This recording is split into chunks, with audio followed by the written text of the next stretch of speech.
welcome to everybody. My name is Enrico Nardelli. I'm the president of Informatics Europe, and I am the moderator for today's webinar of our Gender Equality in Informatics series that Informatics Europe organized in collaboration with UGAIN. The speaker of today is Lili, Nemec, Zlatolas. I hope to have pronounced your name correctly, Lili. And from the University of Maribor in Slovenia. She will be present a talk with the title Current Actions and Opportunities Emphasizing Gender Equality in IT. Before this, let me spend a few words about Informatics Europe for those of you that do not yet know it. So Informatics Europe is an association whose members are departments, institutes, faculties, or research lab in informatics all around Europe, and Europe meant in a geographic sense. We started in 2005 to give a common voice to European higher education and research, modeling our association after the CRA Computing Research Association in the United States that groups all the departments in the United States of computer science and the major information technology players. So we act as the common voice of informatics research and education in Europe. We cover almost all European countries, 33 currently, with more than 160 institutions. And you can see in this map the current situation. And if your department is not yet part of Informatics Europe, then I urge you to try to know more about our association. We produce a common position in education, research, and social impact on informatics. We want the European informatics community is stronger and more united, because the more we are, the stronger we are, the more we can reach common goals. As I said, we are a no-profit association, and the leaders of our association are scientists, volunteers, people like me that allocate some of their time to pursue these common goals and this work on common mission. And by the way, I mean, it might be something of interest also to you to give your contribution to the association. Our main working areas are listed here, from research and education to diversity and inclusion, which this webinar series is one example, societal impact, sustainability, data analysis. We publish since many years a very important report on how many students and how many degree, how many PhD we produce every year in Europe in various countries. More recently, we have started working on open science. We contribute policy recommendation to European Commission policy decisions. And we also run a number of initiatives to empower our members in terms of courses on academic leadership. We have a job platform for jobs in the academic field, and so on and so forth. We have every year a conference. This year will be in Hamburg from October 24th to 26th, focusing on workforce for the digital transformation.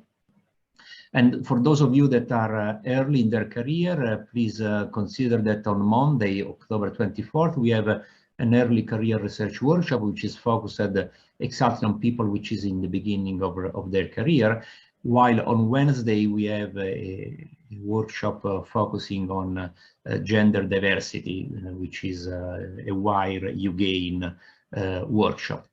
Also important is this event on leadership development, which is something that usually they don't teach us when we are working on our PhD. They teach us how to do research, but also once you have got research and maybe you start having a research project, you have a group, then leading this group is something that is important, and either you learn the hard way on the job, making mistakes, or you can attend one of our courses, and you can be helped in this endeavor. We have every year at least one course, and this year will be from September until December, and it is online. So here are the information. This was my one before the last slide. So this is the last one, recognizing the cooperation with the UGAIN, which is a cost network actions that we started within Informatics Europe and now is running very successfully. And so I now give the floor to Lili for her presentation. And Lili, the floor is yours. They will stop my sharing. Okay, thank you very much for the presentation. Okay, let me just share. One final organizational note: we will have query and answers at the end of the session. So the talk will go on for about 45 minutes, and then we will have query and answer, and you can also write your query in the chat, or you can deliver it orally, the way you prefer it. Okay, so I hope you can see my screen already. Not yet. Oh,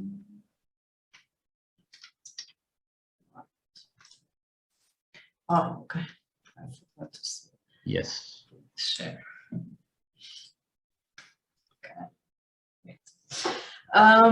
Okay, so first I would like to thank Informatics Europe for inviting me for this talk. So today I will talk about current actions and opportunities emphasizing gender equality in IT. I am an assistant professor of informatics at the University of Maribor, Faculty of Electrical Engineering and Computer Science.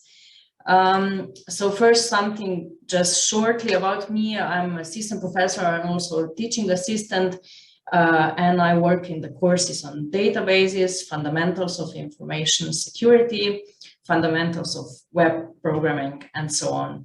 But my main research topics are user aspects on security and privacy, and also gender equality in informatics. So in the recent years, I published some publications on privacy and security, security perception of IoT devices and in smart homes. And then we did systematic literature review of models of privacy and disclosure on social networking sites. And we developed a model of perception of privacy, trust, and self-disclosure on online social networks. But these are just a few of the latest publications. And there are also some publications on gender equality in informatics also. One is in English, so it was a paper on strategic approach to attracting female students and researchers in the ICT field. And another one was analysis of guidelines involving more female students and researchers and in STEM fields. So currently I'm collaborating in different projects. One of them is the already mentioned Cost Action EU GAIN. I'm also in the working group Diversity and Inclusion by Informatics Europe. Okay, sorry about this. I am in the Horizon 2020 project Concordia, and also in 2 Erasmus Plus projects, co-created interactive courseware and digital technologies for learning, lecturing and learning. I'm also in the Target Research Program in Slovenia, where we are developing a cybersecurity training programs. And we organized a few conferences in the last years in Slovenia, and there will also probably be more to come in the next year. Next years, I was also awarded the Slovenian Congress Ambassador of 2021. So this was really shortly something about me, but now I will go to the topic. So first to the information technology itself. So I would just like to point out that it's never too late to start learning. information technology, and it's crucial that we learn all the time proactively. So even if we have all our degrees, we need to really step up with the technology trends, because our field is really changing on a yearly basis. So I would also like to point out that some parts also include other knowledge besides IT. So this should be a very good opportunity also for girls or women who are more fond of psychology or law and similar, that they can enter information technology. There are fields like user experience, user interface, cybersecurity, and so on, which really demand of a lot of different knowledge. And only diversity will bring better problem solving. If we just look at some of the Gartner's top strategic technology trends for 2022, we can see cybersecurity mesh, privacy enhancing computation in it, and of course, AI engineering, decision intelligence, and so on. So everything is developing really quickly. We need to follow the field and just be active. So my talk will be divided into 5 parts. So I will try to answer the questions: how, why, where, which, and what. So first, we will look at how many women are in IT, then why do we even need women in IT? Where can we start getting more women or girls into IT? Which actions can we take? And what did we do at our institute in our example? So first, let's start with how many women are in IT and with some numbers. So I will start with Women in Digital Scoreboard by European Commission. So there are only 19% of ICT specialists are female, and 33% of STEM graduates are female. So these are very important numbers that we should consider. And there is a substantial gender gap in specialist digital skills, and this has not changed over the last years. So next are some numbers from Women in Digital Score. So this is divided into 3 subdimensions. This is use of internet user skills, and specialist skills and employment. So this is the 3 measurements that they have put together. In each represents 1/3 of the digital score. The score is on a scale from 0 to 100, and an average score in EU is 53.2.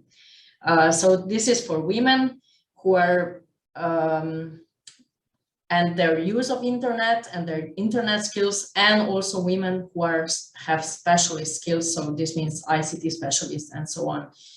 So this is all together in one graph, and in European Union, as I said, 53 is a score for women out of 100, and Finland, for example, has 76, and Romania has 32 a score.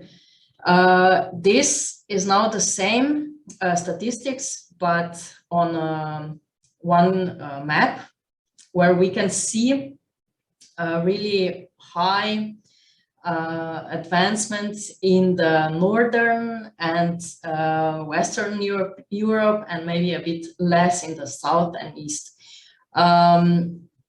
So this is also what we have to think about when we are trying to include more women or more girls into ICT. And this graph is specific for ICT specialists. So these are employed ICT specialists in Europe. So this is a very broad definition based on the classification, and includes jobs like ICT service managers, ICT professionals, ICT technicians, ICT installers, and services. So this is a comparison between female and male.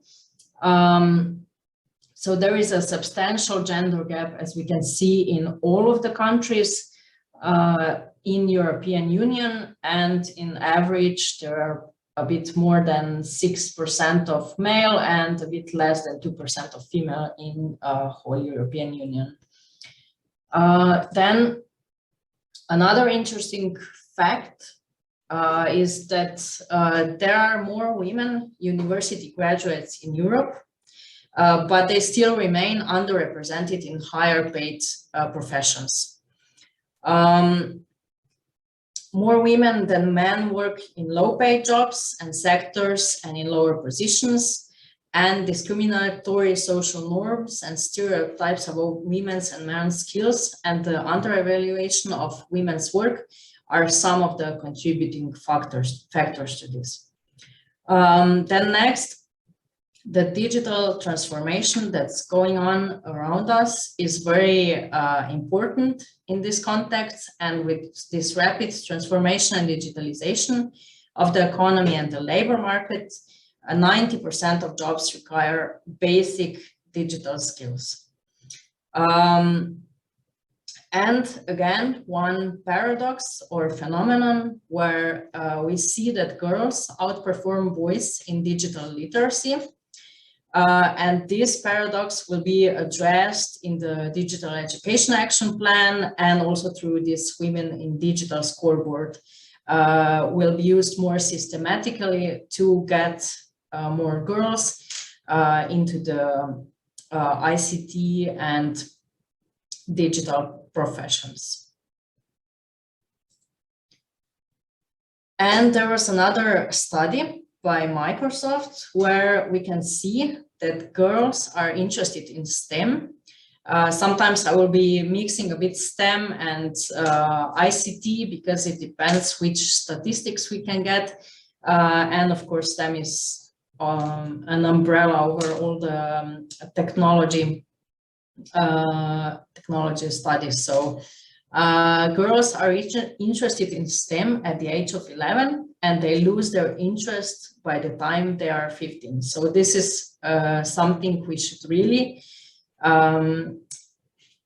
pay a lot of interest to, or just try to get this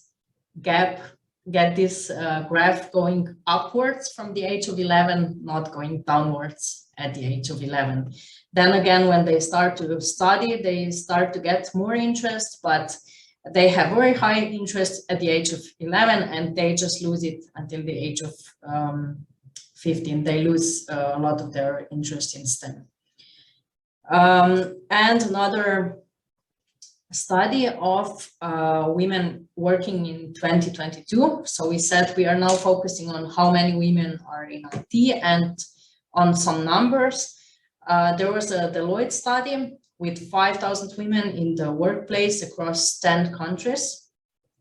And 53% of women say their stress levels are higher than they were a year ago. And 46% of women in the study felt they are burnt out. For those working in hybrid, also 58% of females feel excluded from meetings and interactions, or they don't have enough exposure to leaders, or they don't have clear expectations around where or how they work. So this is also very important in the last 2 or 3 years, that remote and hybrid work has changed a lot.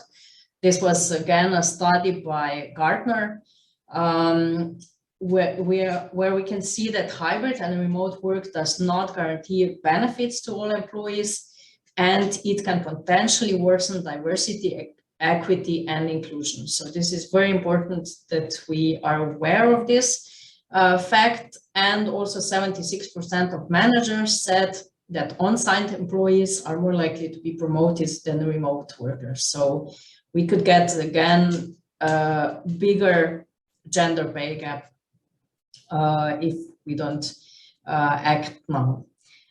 So women are also more likely to have flexible work time because of taking care of kids or driving them from lessons and so on. So it's very important that we mitigate bias in performance and support underrepresented talent at our jobs. Okay, so we are already at the next question. So why do we need women in IT? So here we will again look at some statistics and see why we really need to do something about gender equality. So there was a Eurostat analysis where 55% of companies experience difficulties in recruiting IT professionals. So this statistics is not only for female or male, but this is regarding the whole ICT specialist area.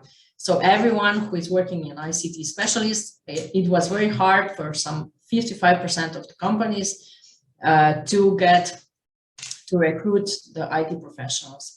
This was either due to a lack of applications, lack of relevant qualifications and experience, and high salary expectations. So this is also very important. We see that there are not enough people in IT, not only female, but also there are not enough ICT specialists in general.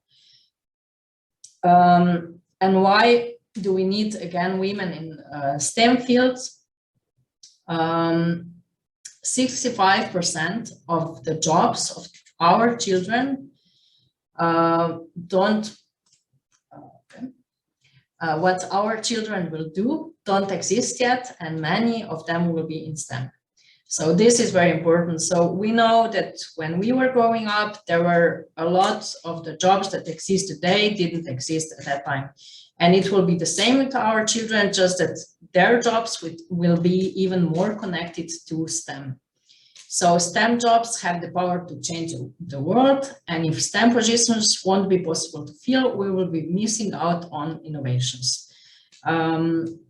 So this is a very important statistics that we should keep in mind when trying to get also more girls, because there will be not enough boys that could fill these positions. So we need to everyone to fill in the available positions that will be open in 20, 30 years.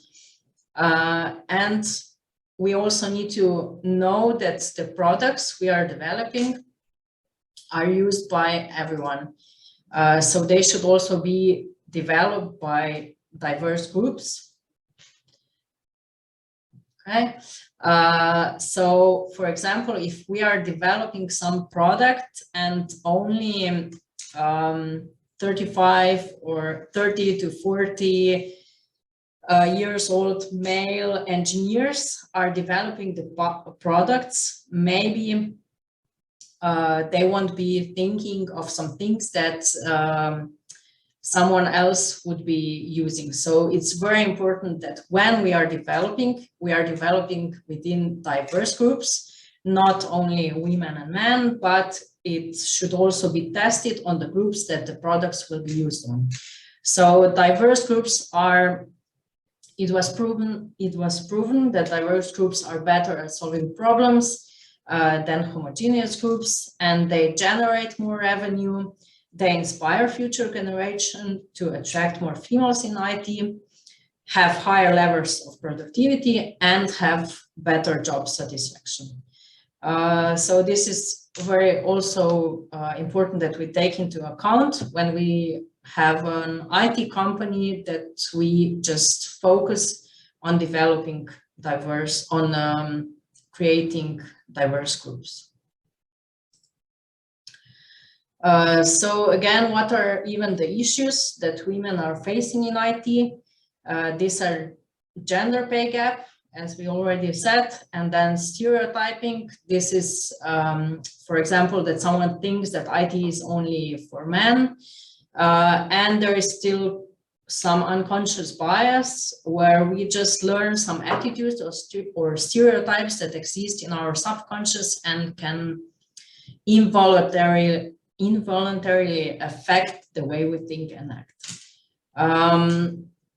So next is also some gender bias that was in artificial intelligence done by there are two cases that were recently or in recent years quite broadly discussed. One was where a group of developers did facial recognition, and it was only accurate if a white guy was using the facial recognition. So this was because in a company, only white 30, 40 years old developers were working, and they set the data set with their faces or with their pictures. So because there wasn't enough diverse people contributing to this AI's knowledge, it was not developed good enough. So it was just being accurate with white guys. And another one was with Amazon, where the AI recruiting tool showed bias against women. So this was again done with the lacking of information in the data set or already biased information in the data set, where they have seen that a lot of times the women did not come to a second round of interviews or something like this, and their AI recruiting tool, of course, learned the same behavior and did the same as the previous recruiting officers did. So this is also for the ones developing and doing machine learning that we should take into account also that we have really good data. And we come also to the catch-22 phenomenon. I have listed 3 of the examples.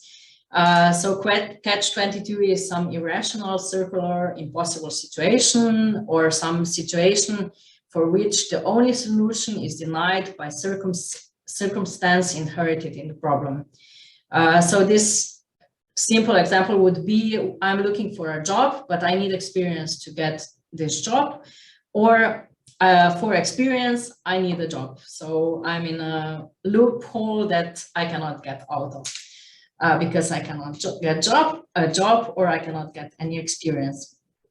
Regarding female in IT, we need people from diverse backgrounds, but it's again hard to recruit them because there are not that many.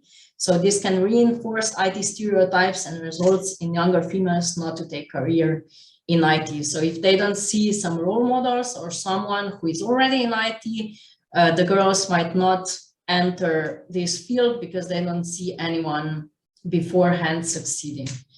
And there was another study where when a man was successful, he was liked by both men and women. And when a woman was successful, people of both genders liked her less. So this is again another catch-22 example in this, but let's hope we can or change this with our actions.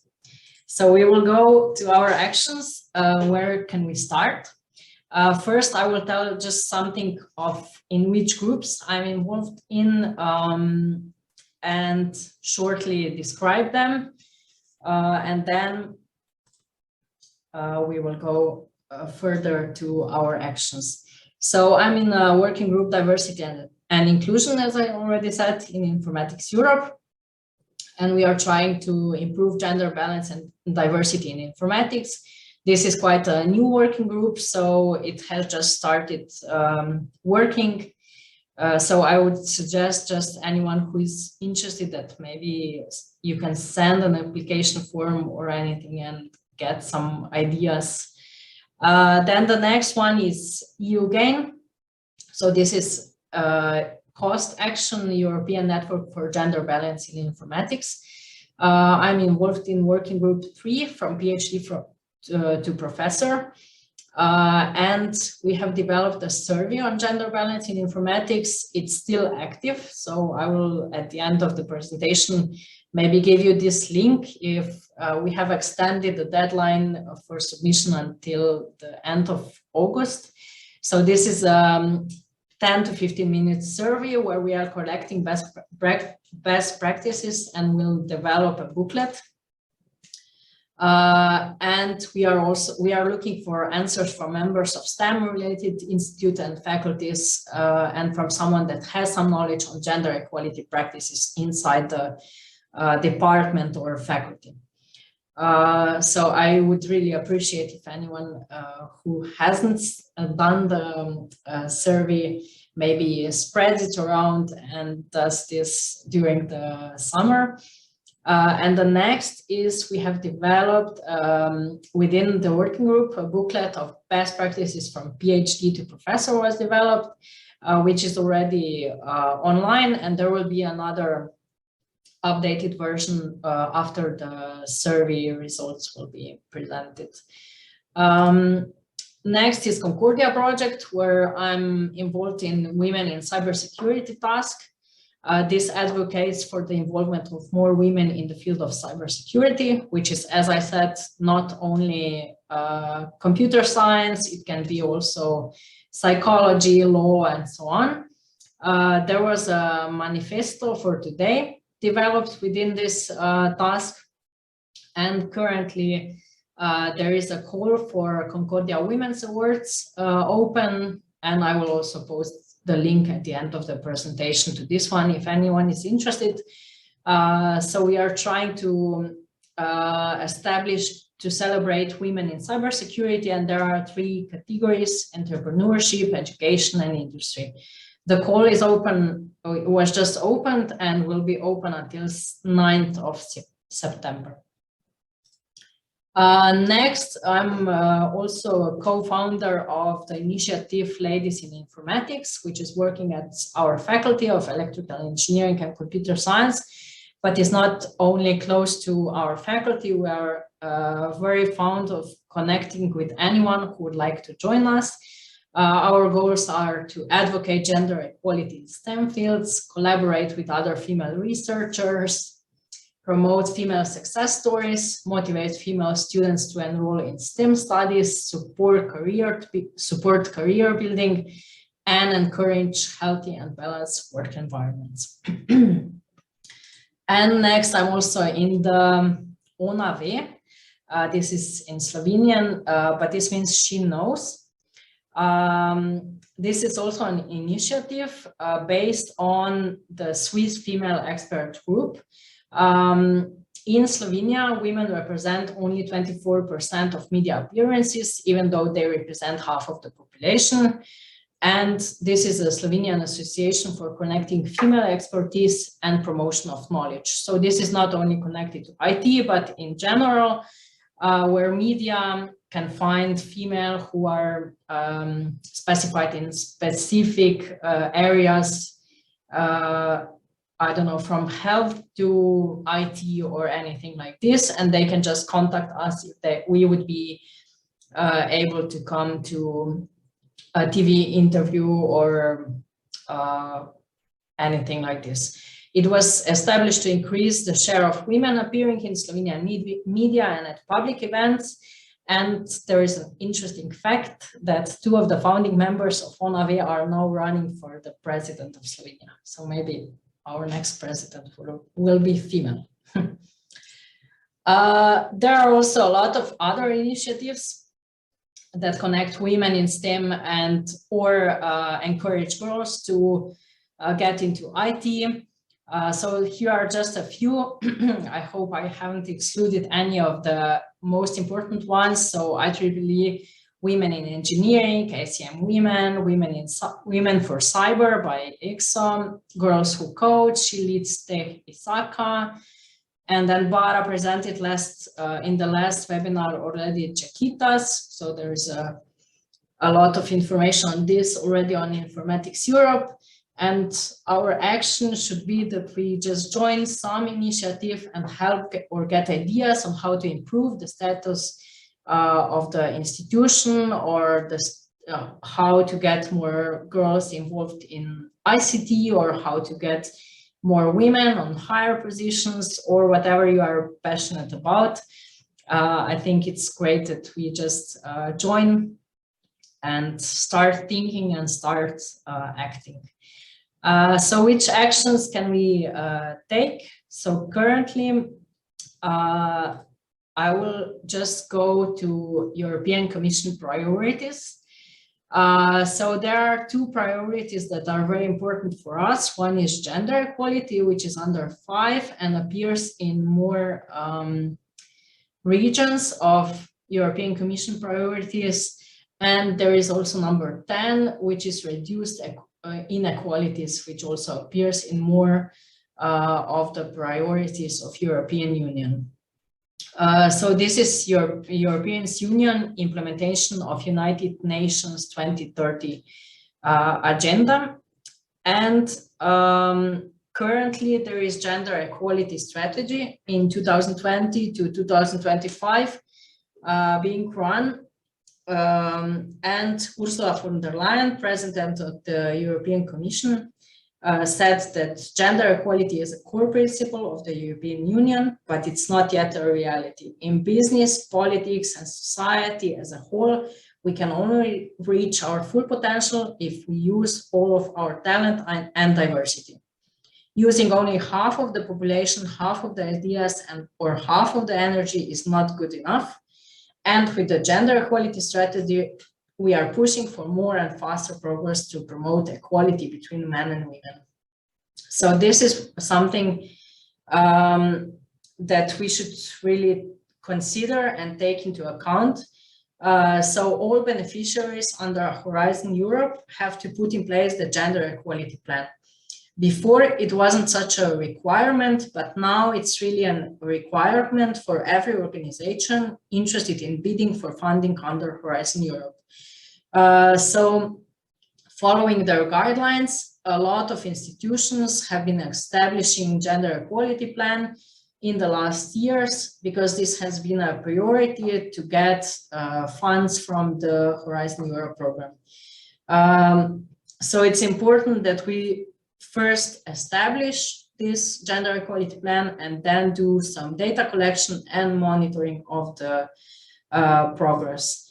So in gender equality strategy, we have, first we need to do a publication, so a formal document published on the institution website and signed by the top management. Then we need to dedicate resources and expertise in gender equality to implement the plan.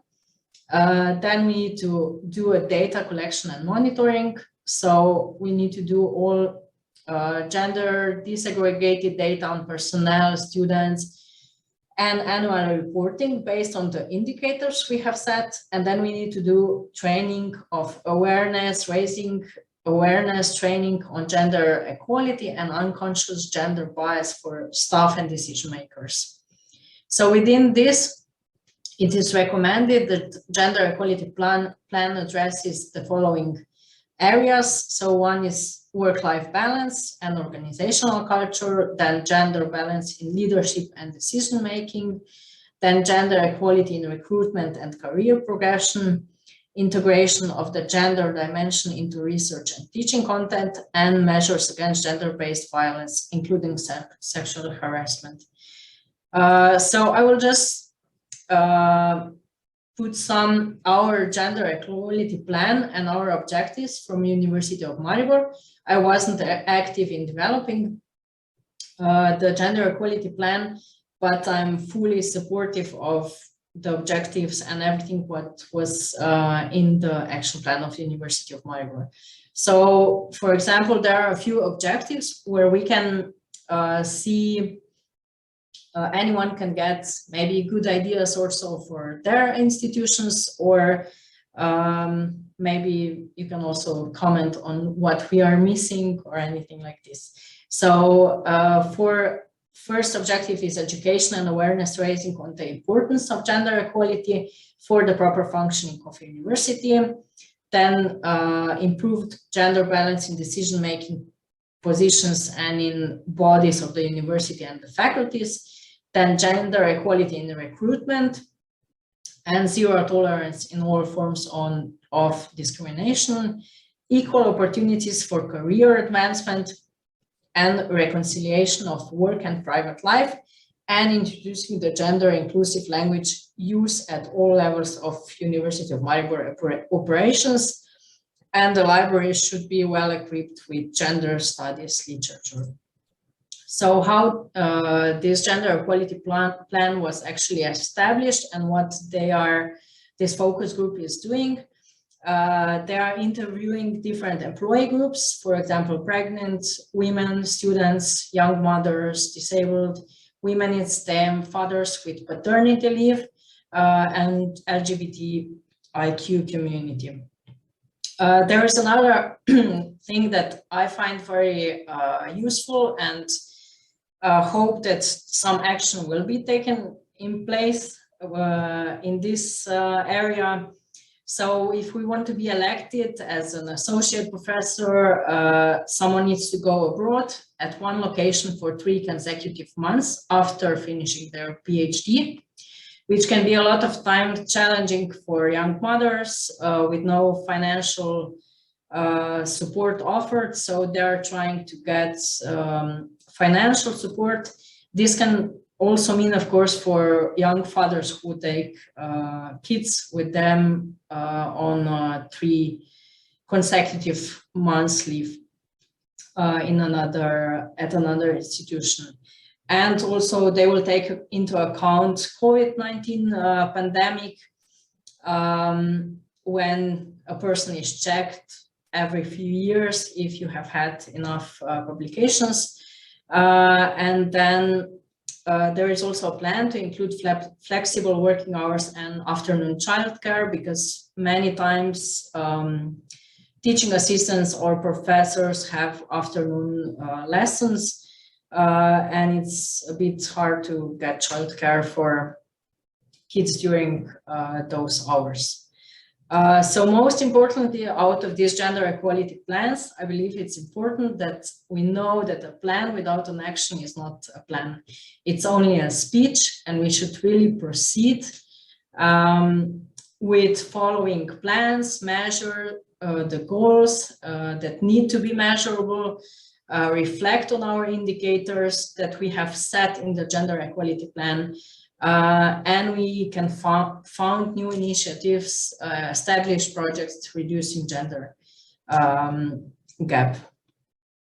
So how can we even get more girls in IT? I have already mentioned a few things, but I believe that we should really start from the early age. So for example, with parents, we should not forget that girls lose interest in STEM from 11 to 15 years old. And there is a fact that girls who are encouraged by a parent to study computer science, they're 81% more likely to study computer science than if the parents discourage them or just say this is a profession for boys. Also, teachers should encourage girls. Also, if there are girls who are good in maths, they should really encourage them to get into IT or any other STEM subject. They shouldn't be hearing that this is not for them from the teachers. So we should really change maybe sometimes our view on this and change our teachers of our kids' view on this. And if we will get more women and more girls into IT, we will get more female role models, and this will just create a snowball effect with inspiration to girls.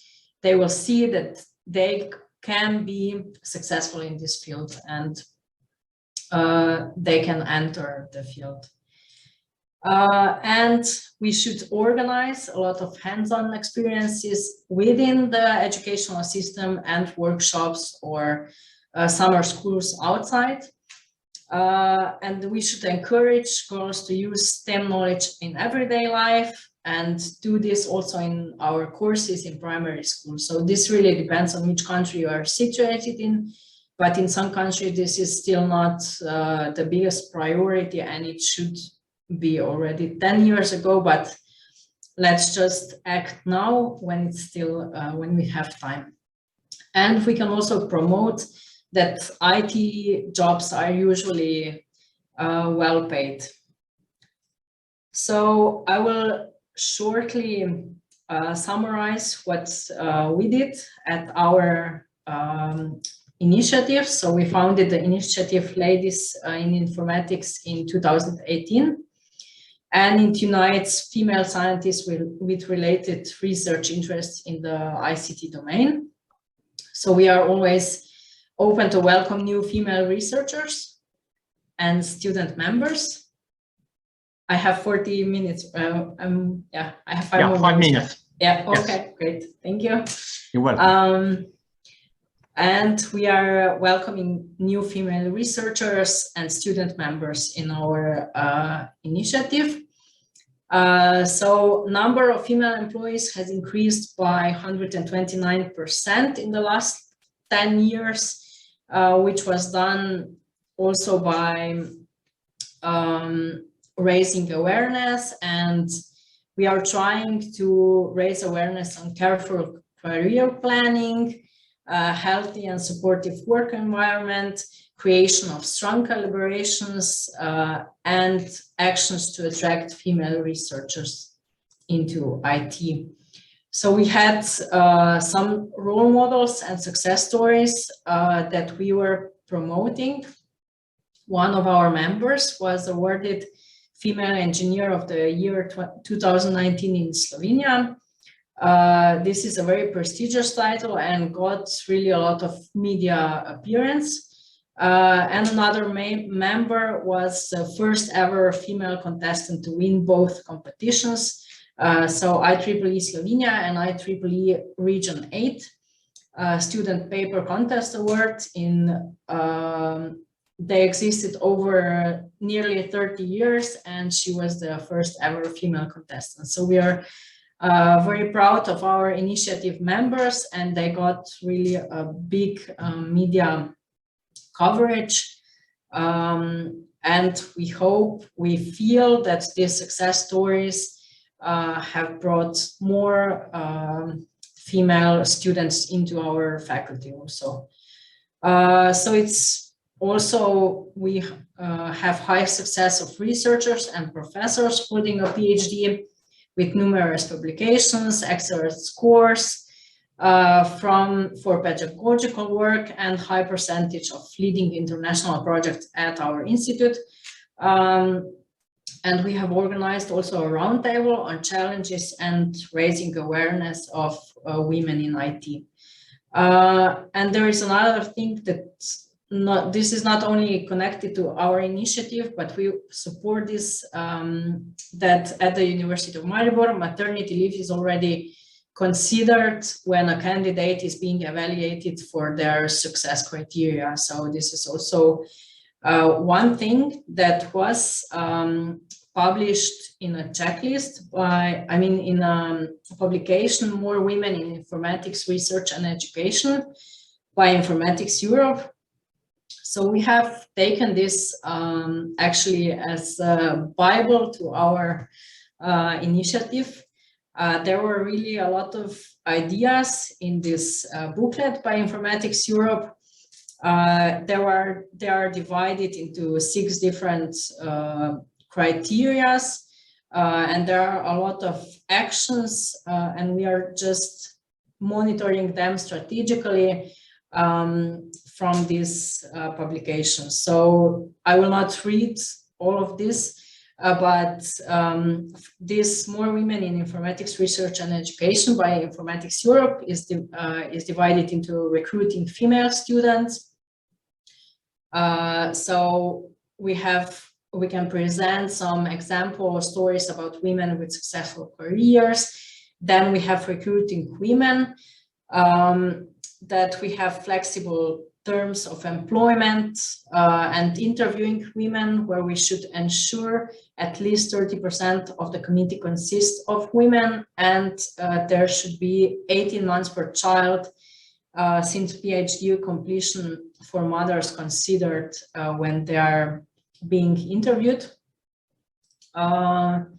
Then keeping women, where we ensure that at least 30% of women are in ambassador programs or promoting women. We have done this really very often, so that we propose suitable women when asked to nominate some candidates. And we are doing also the support measures. One of them is monitoring the percentage of women at all levels in the organization. So we have done this, we did the monitoring, and percentages at our institute are within, I don't know how I would say, we are getting to 100% in all these measures, but we are just getting there. We'll see. We are still active in the initiative and just raising awareness and doing some action. So for the end, I would just like to say that we should not stop at gender equality. We should continue with diversity, equity, and inclusion. And there was just one statistics published by Communication Monitor in Europe just in the last few days, and diversity, equity, and inclusion, so this is the short term, is very heavily discussed in the UK, Ireland, Sweden, Belgium, Netherlands, Germany, Switzerland, but less prevalent in Southern and Eastern Europe. So this is very important, that we see that maybe in some of the countries, this is not heavily discussed. And I will just get back to the numbers that I presented at the beginning of Women in Digital Score, where we also see more darker blue colors of women who are more fond of using internet or have specialist skill in the same countries that are communicating this a lot more. So this is just something I wanted to point out, but there I have not done any statistical correlations or anything with this, but I just found this interesting, that the more we speak, the better also the gender diversity is. Okay, so thank you. I hope I wasn't too long. No, thanks, Lili. You were perfectly on time. So we already have one. No, Gordana, you raised your hand? No. Okay. So I actually have a couple of remarks where while people think to question. First remark is the data you have presented in the initial part were referring to STEM in general. Mm-hmm. And there is one point that in STEM there is all the area of life sciences, where the situation is the other way around with respect to information technology. There are more women than boys. So the picture, considering the percentage of women in STEM, is rosier than it is for women in IT. So I mean, we should take this into account when we consider this percentage. And indeed, the number of graduates in IT in Europe is more or less around 20%. So it's less than 1/3, which is in general for STEM. A second remark is you have presented at a certain point a graphics from a Microsoft survey regarding when girls start losing interest in, I think it was again in STEM in general. But in my experience, women or girls start losing interest even earlier in primary school. I think that, and I also have done an experiment in a project that I am coordinating in Italy, a large-scale project where it can be clearly seen that from primary school to lower secondary school, I mean, which is between 10 and 11 years of age, there is a sharp decrease in the interest of girls. So the true battlefield to win more interest from women to informatics, to information technology is the primary school. Of course, I mean, if you can't do in primary, it's better. I mean, we're also in lower secondary, but I think really the primary school should be the field where we try to get more interest from girls. And sorry. And one final remark is that there is research showing that girls are more interested in activities that relates to people, while boys are more interested to activities that relate to things in general.